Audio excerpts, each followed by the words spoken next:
in an act of police violence. 22-year-old Gustavo Gatica from Chile lost his sight, blinded by a police shotgun while protesting against inequality. Police unleashed an unprecedented wave of violence,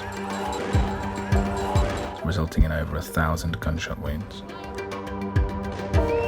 Now, Gustavo says, "I gave my eyes so that Chile would wake up."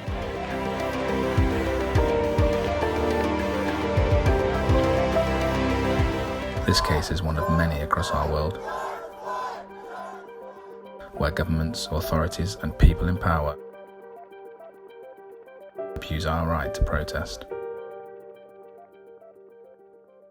No one should ever be blinded for attending a protest. Please support Gustavo in finding those responsible. Sign his petition today.